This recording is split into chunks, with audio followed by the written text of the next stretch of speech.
Hello, dear listeners. Welcome back to another gripping tale from the shadows. If you enjoy stories that blur the line between reality and nightmare, don't forget to subscribe, like, and leave a comment below.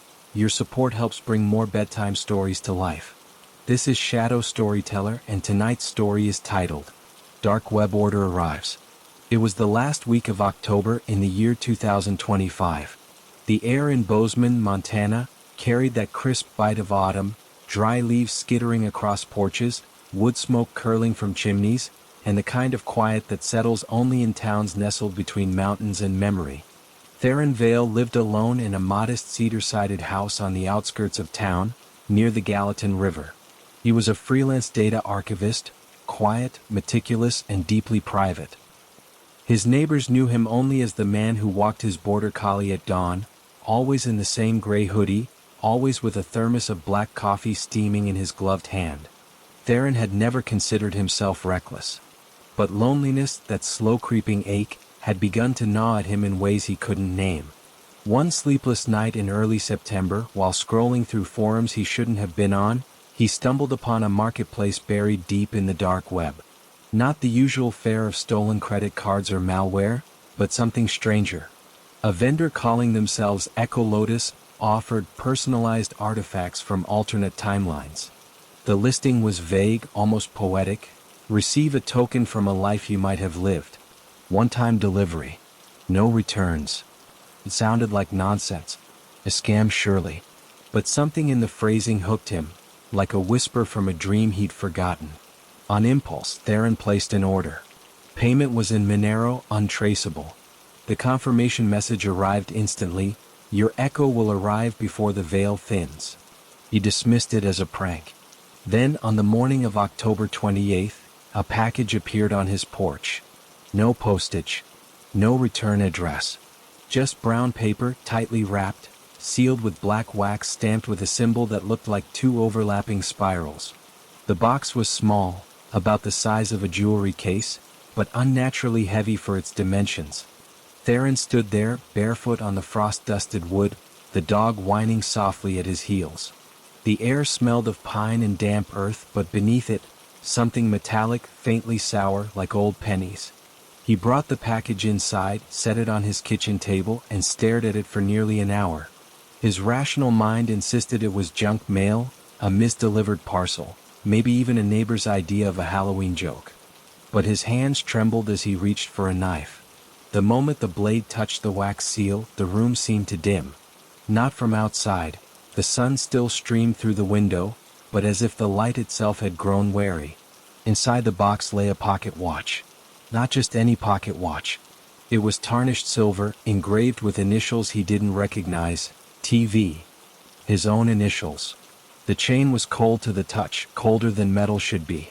When he flipped it open, the face showed no numbers, only a single hand, frozen at 11:59. And then it moved. Not forward. Not backward. It twitched, once, then stopped again. Theron laughed, a short, nervous sound that died in his throat. He placed the watch on the table and stepped back. That's when he noticed the note tucked beneath the velvet lining. Handwritten, in ink that shimmered faintly violet under the light. You kept it when she left. You never wounded again. He didn't own a pocket watch. He'd never been in a relationship serious enough to warrant an heirloom. And yet, the words felt true. Not factual, but true in the way certain dreams feel more real than waking. Over the next 2 days, strange things began to happen. His dog, usually calm, barked at empty corners of the house. The thermostat dropped inexplicably at night, even though the furnace worked fine. And twice, Theron woke to the sound of ticking, soft, rhythmic, coming from the living room. Each time, he found the pocket watch sitting on the coffee table, though he'd locked it in a drawer.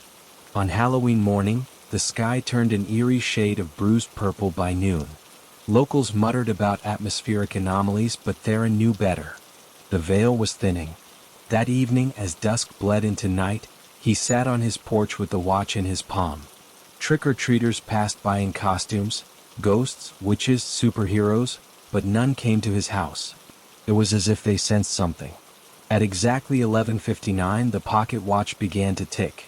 Not loudly. just enough to cut through the silence like a needle through fabric. Theron held his breath. The single hand began to move, slowly, deliberately, toward midnight.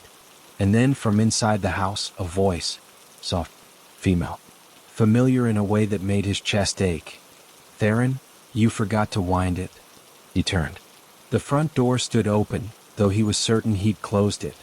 Inside, the hallway was dark, but a faint glow pulsed from the kitchen, the same violet hue as the ink. He didn't go in. Instead, he clutched the watch tighter and whispered, "Who are you?" No answer. Only the ticking growing louder now, echoing not just in the air but in his bones. At midnight, the hand stopped. The ticking ceased. The door slammed shut on its own.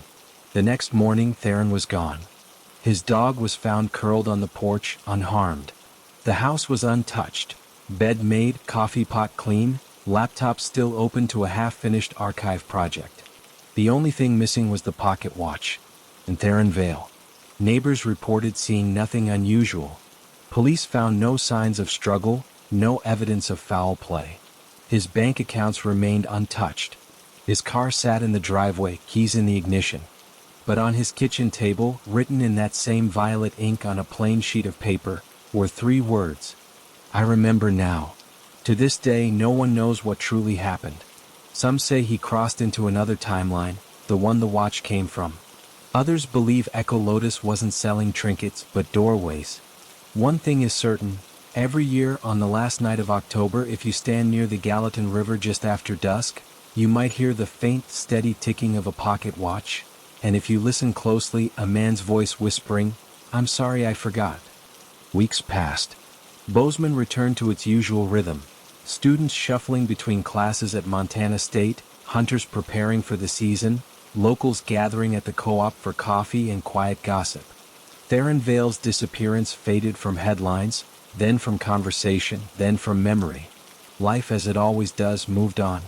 But not for everyone. Mara Ellery, the county's junior archivist and Theron's only occasional lunch companion at the public library, couldn't let it go.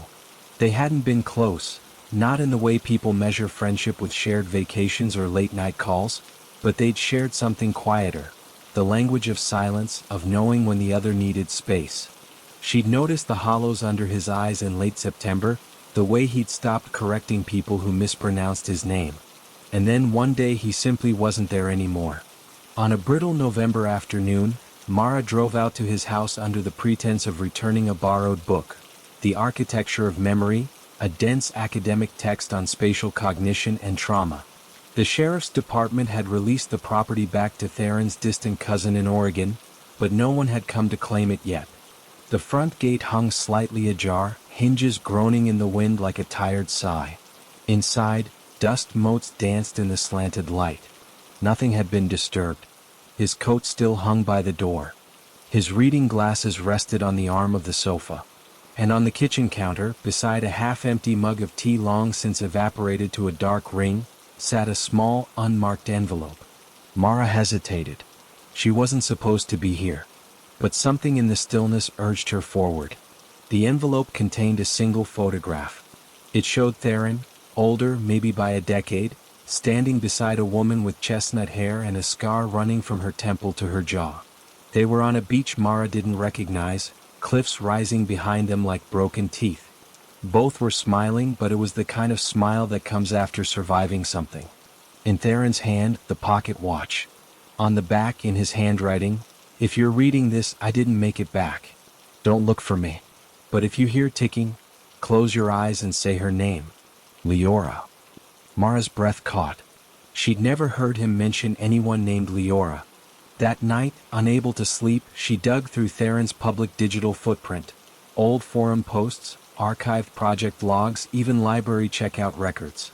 Buried in a defunct psychology blog from 2018, she found a comment he'd left under a pseudonym. "Grief isn't the absence of someone. It's the presence of a life that never happened." Beneath it, another user had replied, "Then maybe we can visit it. Even if only for a moment." The username? Echolotus. Her pulse quickened. She traced the IP through archived Wayback Machine snapshots. Nothing concrete, but enough to confirm the account had been active from a server cluster routed through Reykjavik, then routed again through anonymized nodes. Standard dark web obfuscation. But one detail stood out. The timestamp of Theron's final interaction with the vendor was October 27, 2025, at 11:58 p.m. 1 minute before the watch arrived. Mara spent the next 3 nights researching dark web marketplaces, onion routing, cryptographic delivery protocols. She wasn't a hacker, but she knew how to ask the right questions in the right corners of the internet. On the 4th night, she found a mirror link, hidden in a comment thread about vintage timepieces, leading to a page that loaded only after solving a riddle written in hexadecimal. The page was stark white. Centered text. Do you seek an echo, or an end? Beneath it, 2 buttons. She hovered over the first. I seek what was lost. Her finger trembled over the trackpad. Outside, the wind picked up, rattling the old sycamore against her window. Somewhere down the street, a dog barked, once sharp, urgent. She clicked. The screen went black. Then, slowly, a countdown appeared. 11 minutes and 59 seconds. 11 minutes and 58 seconds. 11 minutes and 57 seconds. Mara's heart hammered. She tried to close the browser, but the window wouldn't respond. The countdown continued, relentless. At 5 minutes, a new message appeared. Place your offering where time forgets. She didn't understand, until she remembered Theron's favorite spot in town, the abandoned clock tower behind the old train depot, its face frozen at 3:17 since the 1950s. Locals said it stopped the moment a young engineer fell from the scaffolding during repairs. Mara grabbed her coat. The depot was 3 miles away. She drove fast, the heater blasting, her knuckles white on the wheel. The clock tower loomed against the moonless sky, its silhouette jagged and mournful. Inside, the air smelled of rust, pigeon droppings, and something else, ozone maybe, or burned sugar. She placed the photograph on the base of the gears, where the mechanism had seized decades ago. Instantly, the entire structure groaned. Not from wind. From within. Metal shrieked. Dust rained from the rafters. And then, ticking. Not one tick. Hundreds. Thousands. A chorus of timepieces, all out of sync, all converging.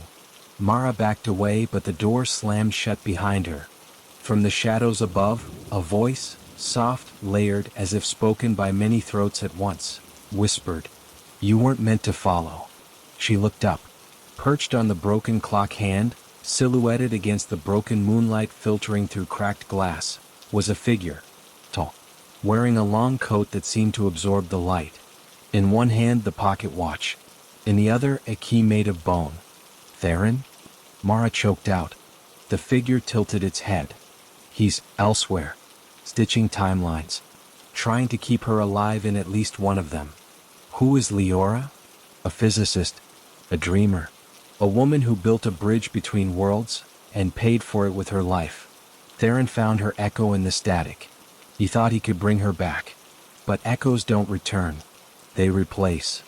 Mara's blood ran cold. What do you want from me? Nothing. But you open the door. Now you must choose. Walk away and forget, or take the watch and remember everything, including the lives you never lived. The ticking grew louder, vibrating in her teeth. She thought of her own life, quiet, safe, predictable. She thought of Theron's empty house, his unfinished work, the way he'd looked at the river like it held answers. And she thought of Leora's scar. I choose to remember, Mara said. The figure dropped the watch. It fell slowly, impossibly slowly, spinning in the air like a falling leaf. When it landed in her palm, it was warm, alive. The moment she touched it, visions flooded her. Not memories, but possibilities. A version of her as a marine biologist in Lisbon, laughing on a sun-bleached dock. Another, older, teaching philosophy in Kyoto, her hair silver, her hands steady. One where she'd married young, lost a child, and never smiled again. And one, just one, where she stood beside Theron on that same beach, Leora nowhere in sight, the 3 of them whole, healed, watching the tide roll in. Tears streamed down her face. The figure spoke again, gentler now. You see? Every choice branches. Every loss echoes. But only one timeline is real. The rest, Are ghosts wearing your face? Mara clutched the watch. Can I save him? No. But you can keep his echo alive. Carry it. Honor it. That's the only resurrection time allows. The ticking softened. The door creaked open. Dawn was breaking over the mountains, pale gold spilling across the valley. Mara walked out, the watch ticking steadily in her coat pocket. She never returned to the clock tower. But every year, on the last night of October, she leaves a single white stone on Theron's porch, a tradition with no origin, only instinct. And sometimes, just before midnight, she hears it, the faint, familiar tick, followed by a whisper on the wind. Thank you for remembering. Years later, Mara would publish a book under a pseudonym, The Cartography of Absence, a collection of essays on grief, memory, and the invisible threads that bind parallel lives. It sold modestly, read mostly by insomniacs and philosophers. But in one copy, tucked into the back pages by a careful hand, a note remains. Time isn't a line. It's a net. And we are all caught in someone else's dream. No one knows who wrote it. But if you listen closely on quiet nights in Bozeman, when the river runs low and the pines hold their breath, you might hear two heartbeats where only one should be, and the soft, steady ticking of a watch that never needs winding. Years turned. The town of Bozeman grew as towns do. New coffee shops replaced old hardware stores, solar panels glinted on rooftops that once bore only snow, and the university expanded its neuroscience wing into what had been a quiet meadow. Yet some things remained unchanged. The Gallatin still wound through the valley like a silver thread. The mountains kept their watch. And every October 31st, without fail, Mara Ellery walked the half-mile path to Theron Vale's empty house, placed a smooth river stone on the porch step, and lingered just long enough for the wind to carry a whisper, or perhaps only the memory of one. She never spoke of the pocket watch to anyone. It lived in a cedar box lined with velvet, tucked beneath her bed, ticking softly through the nights. Not loudly, never loudly, but with a persistence that felt less like machinery and more like breath. Sometimes, on sleepless evenings, she would open the box and hold it to her ear, listening not for time but for echoes. Then, in the spring of 2031, something changed. Mara received a package. No return address. No postage stamp. Just her name written in elegant, looping script across the front, ink that shimmered faintly violet in direct light. Her hand stilled as she recognized it instantly. The same hand that had written, "I remember now." Inside, wrapped in oilcloth, was a second photograph. This one showed Theron, but not as she remembered him. He stood in a sunlit room filled with books and strange instruments. Brass astrolabes, glass spheres humming with static, walls covered in equations that seemed to shift when stared at too long. He wore a waistcoat lined with copper wire, his hair longer, his eyes older but brighter. And beside him, clear as day, stood Leora. She was alive. Not spectral. Not ghostly. Her scar was there, yes, but her smile was whole. Her hand rested on Theron's shoulder with the ease of years shared. Behind them, pinned to a corkboard, was a map. Not of any country Mara knew, but of intersecting timelines, labeled in symbols that resembled musical notes and celestial coordinates. One line was circled in red ink. It bore a single word, anchor. Beneath the photo, a note. He found a way to stabilize the bridge, but it requires a tether in our world. Someone who remembers both truths. That's you, Mara. Keep listening. The watch will tell you when. She sat on her kitchen floor for hours, the photograph clutched in her lap, the weight of responsibility pressing down like a physical thing. She wasn't a scientist. She wasn't brave in the way heroes are in stories. She was a woman who cataloged old land deeds and drank too much chamomile tea. And yet, here she was, holding a thread that connected realities. That night, for the first time in years, the pocket watch did something new. At precisely 1:13 a.m., the exact time the old depot clock had frozen, it chimed. Not a tick. A chime. Soft, resonant, like a bell heard through deep water. Mara opened the box. The single hand now moved steadily, sweeping the face in smooth, continuous motion. And as it passed midnight, the air in her bedroom shimmered. Not a hallucination. A distortion like heat rising off asphalt, but cold. From within it, a voice, Leora's. Mara, she said, calm, urgent. The bridge is weakening. He's holding it open with his own timeline, but it's fraying at the edges. If it collapses, both worlds will unravel at the point of contact. Bozeman is the anchor point. You must reinforce it. How? Mara whispered, her voice raw. Memory is the mortar. Place the watch where the first echo landed. Speak his name. Then say mine. And believe, not that we exist, but that we mattered. The shimmer faded. The room returned to stillness. But the watch kept chiming, once every 60 seconds like a heartbeat counting down. Mara didn't sleep. She drove to Theron's house before dawn. Dew soaked her boots as she stepped onto the porch.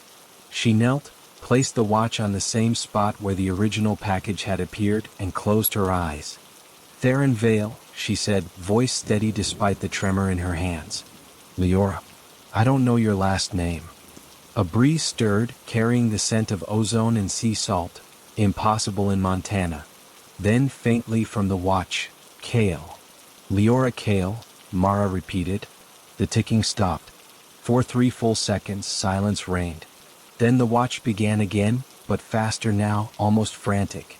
The ground beneath her didn't shake, but the air thickened as if reality itself were holding its breath. Above her, the sky rippled. Not clouds, space. Stars blinked out and reappeared in new constellations. A sliver of moon that hadn't been there a moment before hung low and silver, casting double shadows. And then just as suddenly it settled. The watch slowed to its normal rhythm. The sky returned to pre-dawn gray. But something had shifted. Mara felt it in her bones. The world was stitched tighter. Over the following months, subtle changes unfolded. Old Mrs. Gable, who'd lost her husband in a car crash in 2019, began speaking of dreams in which he was still alive. And in those dreams he always said, "Tell Mara thank you." A local boy who'd vanished during a hike in 2022 was found wandering near the river, disoriented but unharmed, claiming he'd stepped sideways for a few minutes.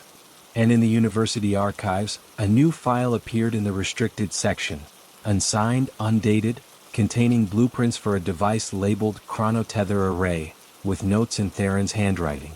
Mara never saw him again. Not in person. But sometimes when she walked by the river at dusk, she'd catch a flicker in the water. Not a reflection, but a glimpse.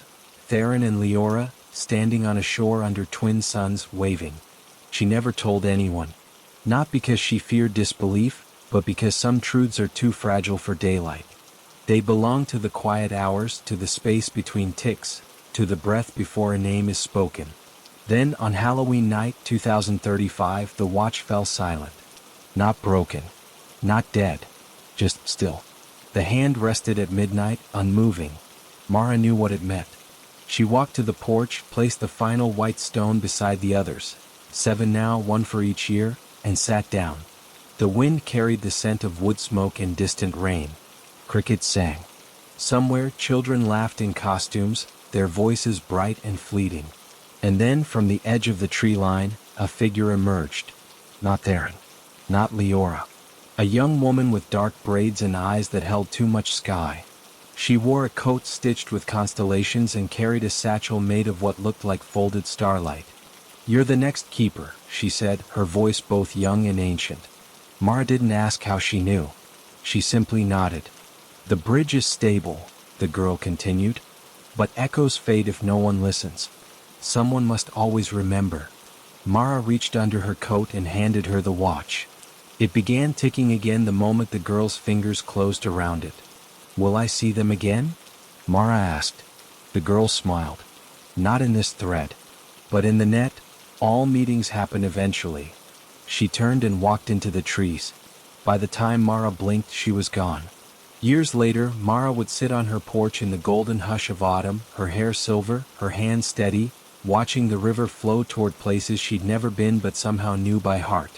She never married, never had children, but she was never alone. Because time, she had learned, is not a prison. It is a conversation. And as long as someone listens, truly listens, it never ends. Somewhere, in a house between worlds, a pocket watch ticks on. And somewhere else, a new stone appears on an old porch. Waiting. remembering, keeping the silence alive. The years that followed settled over Bozeman like a slow-burning ember, glowing faintly beneath the surface of everyday life, never quite extinguished. Mara Ellery grew older but not quieter. She began giving lectures at the university, not on archival science as one might expect, but on what she called temporal empathy, the idea that memory is not merely personal but communal, and that certain places hold echoes so deeply they become part of the land itself. Students listened, some skeptically, others with the wide-eyed wonder of those who have felt time slip once and never forgotten it. She never mentioned Theron by name in public.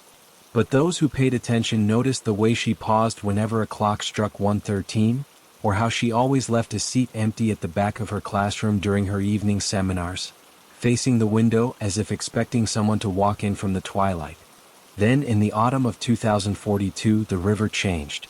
Not its course, though that too would shift subtly over decades, but its sound. Locals began reporting that, on still nights, the Gallatin didn't just murmur over stones. It spoke. Not in words exactly, but in rhythms that mimicked ticking, in cadences that echoed heartbeats long stilled. Fishermen claimed their lines vibrated without a bite. Hikers swore they heard whispers in the bends where the mist clung thickest. Mara knew. She walked the banks more often then, her cane tapping softly against the path, her breath a pale cloud in the cooling air. She carried no watch now, hers had been passed on, but she didn't need one. She could feel the pulse of the timeline in her joints, in the ache behind her eyes when the veil thinned. One evening, as the sun bled orange into the peaks of the Bridgers, she found a bottle wedged between river rocks. Not plastic. Sealed with wax the color of dried violets. Inside, a scroll of rice paper, brittle at the edges. The message was brief. The girl kept her promise. The bridge holds. But a new fracture is forming, not in time but in belief. People are forgetting how to listen. Without listeners, echoes die. Without echoes, the bridge collapses. You must teach them to hear again. Signed only with a single symbol, 2 overlapping spirals. Mara sat on the bank until stars pricked the sky. She thought of the students who rolled their eyes at her theories, of the town council that dismissed the river voices as wind through reeds, of the children who no longer left offerings on old porches because no one told them why they should. Forgetting, she realized, was the true enemy. Not death. Not distance. Not even time. The next morning she did something she'd never done before. She opened her home to strangers. Not all at once. Not with fanfare. But slowly, quietly, she began inviting small groups, curious undergrads, retired teachers, even a few skeptical journalists, to her porch on the last Sunday of each month. There, over chamomile tea and sourdough bread baked that morning, she told stories. Not lectures. Stories. Of a man who ordered a memory and lost himself to it. Of a woman who built a bridge between worlds with equations and longing. Of a watch that ticked not to mark hours but to keep a promise alive. She never claimed they were true. She only asked her listeners to imagine just for an hour that they might be. And something shifted. A high schooler started a podcast called Echo Theory, exploring local legends with a tone that balanced skepticism and reverence. A local artist painted a mural on the side of the old train depot, a pocket watch dissolving into birds, its chain made of river water. And every Halloween, more stones appeared on Theron's porch. Not just one. Dozens. From children, from tourists, from people who'd never met him but felt, somehow, that he mattered. Then, on a rain-slicked November night in 2047, Mara received a visitor. He was older than she remembered, hair white as winter sage, eyes lined with decades of watching horizons, but unmistakable. Theron Vale stood on her porch, not as a ghost, not as a vision, but as a man who had walked a very long road to return. He carried no luggage. Only a satchel woven from what looked like moonlight and river reeds. "You came back," Mara said, her voice softer than she intended. "Not permanently," he replied. "The bridge allows brief crossings, when the anchor is strong and the listener is true." He stepped inside. The house seemed to sigh in recognition. Over tea he told her of Leora's work, how she'd discovered that timelines aren't fixed but responsive, That belief, collective memory, even ritual, could reinforce the threads between worlds. We thought science alone could hold it, he said, stirring honey into his cup. But it was always the stories that kept us tethered. Mara nodded. I've been trying to tell them. You've done more than try, he said, placing a hand over hers. His skin was warm. Real. You rebuilt the anchor with words. They talked late into the night, of the lives they'd lived apart, of the lives they'd glimpsed in the spaces between, of the quiet courage it took to remember in a world eager to forget. Before dawn he rose to leave. Will I see you again? Mara asked. He smiled, the same quiet smile she remembered from library lunches decades ago. Every time someone places a stone on that porch. Every time a child listens to the river and wonders. Every time you say her name. He stepped onto the porch. The rain had stopped. The sky glowed with the first hint of rose. And then, just before he turned the corner toward the river path, he paused. Tell them, he said without looking back, that time isn't something we lose. It's something we lend to each other across the silence. Then he was gone. Mara never saw him again. But the next Halloween, when she walked to his house as she always did, she found something new on the porch. Not a stone. A single white feather, impossibly dry despite the frost. And beside it, the faintest sound, just beneath hearing, of a watch ticking in perfect time with her own heartbeat. She left her stone as usual. Then for the first time in years she spoke aloud. Theron Vale. Leoricale. I remember. The wind carried the words down to the river, where they joined the current, flowing onward, into memory, into myth, into the quiet places where time still listens. And somewhere, in a house that exists between seconds, a door opens. Not to let someone in, but to remind us that someone is always waiting, always remembering, always keeping the echo alive. Decades folded into one another like pages in a well-worn book, and Bozeman, ever patient, ever watchful, absorbed the quiet myth of Theron Vale into its soil, its rivers, its winter breath. By the year 2053, Mara Ellery no longer walked the path to the old cedar-sided house. Her bones had grown too frail, her steps too measured. But the stone still appeared.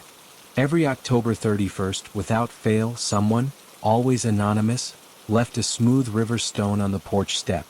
Sometimes wrapped in violet thread. Sometimes etched with a single spiral. Mara knew who it was. Not one person but many. A lineage of listeners.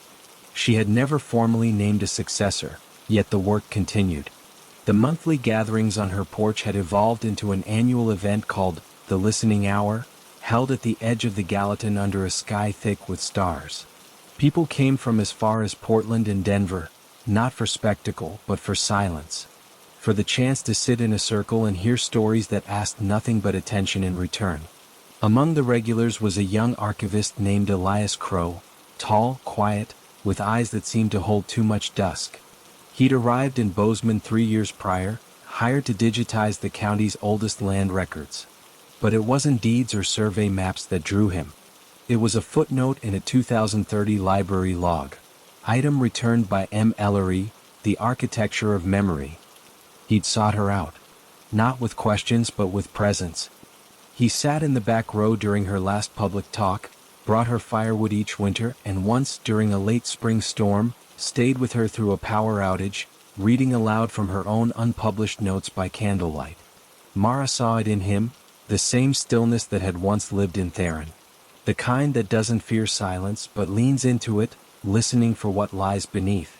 One evening, as summer bled into autumn and the aspens began to gold, she handed him a small cedar box. "It's time," she said. Elias didn't open it. He simply held it, feeling the faint vibration through the wood. "It's still ticking." "Not for long," Mara replied. "The bridge is stable, but the anchor must be renewed. Not by force. Not by science. By choice." She told him everything. The dark web order, the pocket watch, Leora's equations written in starlight, Theron's return, the river's voice. She spoke not as a witness but as a vessel. And when she finished, Elias placed the box on the table between them and said only, "I'll listen." That Halloween, for the first time in over 30 years, Mara did not go to the house. Instead, Elias went. He carried the watch in his coat pocket, its ticking now slow and deep, like a hibernating heart. The night was clear, the moon full and low, casting long shadows that seemed to breathe. He placed the watch on the porch where it had first arrived, knelt and spoke the names as Mara had taught him. Theron Vale. Leora Kale. The air stilled. Then from the river a sound, not water over stone but a single clear chime. The watch's hand began to move backward. Not erratically, deliberately, as if rewinding a memory to its source. Elias didn't flinch. He closed his eyes and listened. And in that silence he heard it, not one voice but many. Whispers layered like sediment. Farmers, children, lovers, soldiers, all who had lived and loved and lost in this valley. Their echoes had pooled here, drawn by the fracture Theron had opened, held together by Mara's faith and now offered to him. When he opened his eyes, the watch lay still. But the porch was no longer empty. A figure stood at the edge of the yard, half in shadow, half in moonlight. Not Theron. Not Leora. A woman with silver-streaked braids and a coat stitched with constellations. The same girl who had taken the watch from Mara years ago. She looked older now, though time seemed to move differently around her. "You kept the promise," she said. "I'm just beginning to understand it," Elias replied. She stepped forward, placing a hand on the watch. Instantly the ticking resumed, but changed. Now it matched the rhythm of the river, the wind, the distant pulse of the mountains. "The bridge doesn't need a keeper," she said. "It needs a chorus. One voice fades. Many endure." She turned to leave, then paused. "Tell Mara, she may not hear the ticking anymore, but the echo still carries her name." Elias returned at dawn. Mara was waiting on her porch, wrapped in a wool blanket, steam curling from a mug in her hands. She didn't ask what happened. She only smiled. "Heard it?" she asked. "Yes," he said. "All of it." She nodded, gazing toward the river. "Good. Then it continues." She passed peacefully 3 weeks later in her sleep, on a morning dusted with the year's first snow. In her hand she clutched a single white stone. At her memorial, Elias read a passage from her private journal, words she'd never shared publicly. "We are not lost when we die. We are misplaced in time. But if someone remembers us truly, if they speak our name with love, if they honor the shape of our absence, then we remain. Not as ghosts, as echoes. And echoes, given enough silence, can become answers." Afterward, the townspeople walked to Theron's house together. Not out of obligation but ritual. One by one they placed stones on the porch. Children, elders, strangers, friends. By sunset, the step was covered in a mosaic of river-worn stone, each one a vow. "I remember." Elias stayed after the others left. He sat on the top step, the cedar box open in his lap. The watch ticked steadily, no longer a relic but a compass. That night he began writing. Not a report. Not a theory. A story. He titled it "Dark Web Order Arrives," and though he changed the names, just slightly enough to blur the edges, he kept the truth intact. He wrote of loneliness, of longing, of the dangerous beauty of wanting to undo loss. He wrote of a man who reached into the dark and pulled back a mirror, and of the woman who chose to keep the reflection alive. He didn't publish it widely. He left printed copies in libraries, tucked into used bookstores, slipped under cafe napkins. He wanted it found, not sold. Years later, a teenager in Missoula would stumble upon a copy in a thrift shop, read it in one breathless night, and feel something stir in her chest. A recognition, though she couldn't say why. She'd visit Bozeman the next summer, stand on the porch of an empty house, and leave her own stone. And so it went. The river kept speaking. The stones kept appearing. The watch, now passed to another quiet soul with listening eyes, ticked on. Because time, as Mara had learned and Elias now knew, is not measured in seconds. It is measured in remembrance. And as long as someone kneels on a frost-dusted porch and whispers 2 names into the dark, Theron Vale, Leora Kale. As long as someone places a stone where silence gathers. As long as someone chooses to believe that love outlasts even the edges of reality, the bridge holds. Not perfectly. Not forever. But long enough for another story to begin. Long enough for another listener to arrive. Long enough for the echo to find its way home. By the year 2061, the house on the edge of the Gallatin had become something more than a relic. It had become a threshold. No one lived there, yet it was never empty. Visitors came not as tourists, but as pilgrims of a quiet faith, drawn by word of mouth, by dreams, or by the inexplicable pull of a place that seemed to hum just beneath the skin of the world. The porch, once weathered and splintered, was now lined with stones, not stacked, not arranged, but simply left, each one a silent testament. I was here. I listened. I remembered. Elias Crow, now in his late 50s, rarely spoke of the watch anymore. He had passed it on years ago to a young climate scientist named Juniper Lynn, who'd come to Bozeman researching anomalous microclimates near the river, only to discover that the anomalies weren't atmospheric but temporal. She'd felt the shift in the air the moment she stepped onto the porch, a stillness that wasn't absence but presence held in suspension. Juniper didn't believe in ghosts, but she believed in resonance, in quantum entanglement, in the way certain frequencies could linger long after their source had vanished. And when Elias placed the cedar box in her hands, she understood, not with logic, but with the same instinct that told birds when to migrate or rivers when to flood. She wore the watch now, not on a chain, but woven into the strap of her field satchel, where its ticking blended with the rhythm of her footsteps. She used it not to track hours but to calibrate her instruments. Her research, officially on acoustic anomalies in riparian zones, was quietly funded by a small consortium of universities that asked no questions, only results. And her results were strange, beautiful, and undeniable. The Gallatin emitted low-frequency pulses that matched no known natural phenomenon, yet aligned precisely with historical moments of collective grief, joy, or remembrance in the valley. The river, she concluded in her private notes, was not just water. It was memory made liquid. Then, in the spring of 2065, something unprecedented occurred. On the night of the vernal equinox, a time when day and night balance perfectly, when ancient cultures believed the veil between worlds grew thin, the stones on the porch began to glow. Not brightly, not with fire or electricity, but with a soft, internal luminescence, like moonlight trapped in quartz. Each stone pulsed in sequence, rippling from left to right, as if passing a message down a line. Juniper, who had been camping in the yard as part of her latest field study, watched in awe as the light spread, then rose, forming a faint, shimmering arch over the front door. It lasted only 17 seconds. But in that span she heard them. Not voices exactly. More like impressions. Fragments of thought, emotion, sensation. Theron's quiet determination. Leora's laughter, sharp and bright as glass. Mara's steady breath on a winter morning. Elias's first whispered, "I'll listen." And beneath it all, a single phrase repeated like a heartbeat, "Anchor holds." The next morning, Juniper found a new stone among the others. It was black basalt, smooth as glass and warm to the touch. Carved into its surface was a symbol she'd never seen before. A spiral entwined with a river, encircling a single eye. She took it to Elias.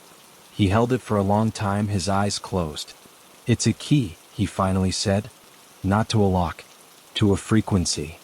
That summer, Juniper built a device. She called it the resonance array, a ring of tuned quartz crystals suspended over a copper plate, calibrated to the watch's ticking and the river's pulse. She placed it in the center of the porch, beneath the spot where the arch had formed. On the next equinox she activated it. The air didn't ripple this time. It sang. A low, harmonic tone filled the yard, vibrating in the chest, humming in the teeth.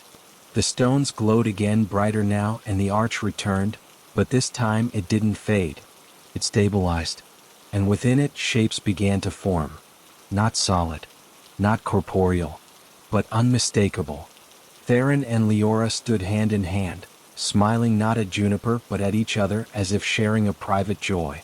Behind them, Mara sat on a bench that hadn't been there a moment before, sipping tea, her eyes crinkled with quiet amusement. And beside her, Elias, older, grayer, but unmistakably himself, nodded once in Juniper's direction. No words were spoken. None were needed. The vision lasted 3 minutes and 42 seconds, the exact time it takes light to travel from the Earth to the Moon, Juniper would later note with a shiver. When it faded, the arch remained as a faint shimmer, like heat haze on a summer road. And the watch, for the first time in its long history, stopped ticking. Juniper opened the box. The hand rested at midnight. But the face had changed. The numbers were gone. In their place, etched in fine silver lines, was a map, not of stars or cities but of connections. Lines radiating outward from Bozeman, linking to points across the globe. A library in Reykjavik, a clock tower in Kyoto, a desert observatory in Chile, a small coastal village in Portugal. Each marked with a tiny spiral. Echolotus, she realized, had never been one person. It had been a network. A quiet fellowship of those who'd received an echo and chosen to pass it on. Her work shifted after that. She no longer studied the river alone. She began traveling, to Kyoto, where an old woman kept a pocket watch that chimed only during earthquakes, to Lisbon, where a marine biologist left stones on a specific dock every full moon, to the Atacama, where an astronomer recorded radio signals that matched the Gallatin's pulse. Everywhere she went, she found the same pattern: a fracture, a listener, a stone, a story, and always the spiral. Back in Bozeman, the porch became a nexus. People didn't just leave stones now. They left notes, seeds, locks of hair, sketches, poems, all placed gently on the step as offerings to the silence. The house itself seemed to breathe, its cedar siding warmer in winter, cooler in summer, as if responding to the care it received. Then, on Halloween night, 2070, Juniper made a discovery that changed everything. While cataloging the growing collection of offerings, she found a small oil-stained envelope tucked beneath a child's drawing of a watch with wings. Inside was a letter written in violet ink, dated October 31st, 2025, the day the original package arrived. It was from Theron. Not a memory, not an echo. An original letter, sealed and hidden, meant to be found only when the bridge was strong enough to carry truth both ways. He wrote, "If you are reading this, the chorus has grown. You are not alone." The dark web order was never about retrieving what was lost. It was a test. A question posed to the universe: is anyone listening? Leora theorized that consciousness leaves ripples in space-time, ripples that can be amplified by collective attention. She built the first bridge not to return, but to prove that love creates structure. That grief, when honored, becomes architecture. We are not trapped between worlds. We are woven into them. And you, every one of you who placed a stone, who whispered a name, who chose to believe in echoes, you are the mortar. Keep listening. Keep remembering. And when your time comes, pass the silence gently. TV. Juniper read it aloud on the porch that night, to a small gathering of listeners. When she finished, the wind rose, not cold but warm, carrying the scent of salt and pine and something unnameable. And for the first time in decades, the watch began to tick again. Not backward, not forward, in harmony. From that night on, the stones didn't just appear on Halloween. They came year-round, after births, after deaths, after first loves and final goodbyes. Each one a note in an endless song. And though no one lives in the house, it is never empty. Because somewhere between the ticking of a watch and the flow of a river, between memory and myth, between loss and love, a door remains open, not for escape, but for return, for remembrance, for the quiet, enduring truth that we are never truly gone. As long as someone kneels in the frost, places a stone, and whispers into the dark, "I remember you." By the turn of the century, 2098, the world had changed in ways both vast and intimate. Cities rose and fell beneath the weight of climate shifts and digital tides. Wars flared and cooled like distant stars. Yet in the quiet valley of Bozeman, Montana, one thing remained constant: the stones kept coming. Not just from across the country now, but from every continent. Small parcels arrived at the county post office addressed only to The Porch, Gallatin Edge, Bozeman. Some contained river stones from the Amazon, obsidian shards from Iceland, sea glass from the shores of Okinawa. Others held folded letters, pressed flowers, or tiny vials of soil from places whose names no longer appeared on modern maps. All were delivered by hands that had never met, yet shared the same quiet understanding. Memory is a language, and this porch was its sanctuary. The house itself had become something beyond architecture. Its cedar siding, though weathered, never rotted. Its windows, though uncleaned for decades, never clouded. And on certain nights, always when the moon hung low and the river ran still, the front door would creak open by itself, not with menace but invitation. No one ever entered unasked. But those who sat on the step long enough sometimes felt a presence settle beside them, warm and wordless, as if time itself had paused to keep them company. Juniper Lynn, now in her late 80s, rarely traveled anymore. She lived in a small cabin half a mile upstream, where she tended a garden of native plants and kept meticulous logs of the river's pulses. Her resonance array still stood on the porch, though it no longer needed power. The quartz crystals hummed on their own now, tuned to a frequency that existed outside known physics, a frequency she called the listening band. She had long since stopped trying to explain it to institutions. Science, she'd learned, could map the echo but not its meaning. That belonged to poets, to children, to the old woman who came every spring to leave a single white feather and whisper, "He'd have liked the lilacs this year." Then, in the autumn of 2099, something shifted in the fabric of the valley. It began with silence. Not peaceful silence. Not the hush of snowfall or the calm after rain. But an absence. The river stopped speaking. The stones ceased their faint glow. Even the watch, now kept in a glass case on the porch, still ticking, still warm, seemed muted as if wrapped in cotton. Juniper felt it in her bones before her instruments registered it. The bridge was straining. Not breaking. Not yet. But thinning. She knew why. The world had grown louder. Not with voices, but with noise, endless streams of data, curated outrage, fleeting distractions that left no room for stillness. Fewer people came to the porch. Those who did often snapped a photo, posted it with a vague caption, and left without kneeling, without whispering, without truly listening. The chorus was fading. One evening, as the first snow of the season dusted the pines, Juniper sat on the porch with a thermos of spiced tea. She placed her palm flat on the step, feeling for the old pulse. Nothing. "I'm sorry," she whispered. "We got busy forgetting how to be quiet." She stayed until her fingers numbed. Just as she rose to leave, a sound, faint, almost imagined, rose from the river. Not a chime. Not a voice. A child's laugh. She turned.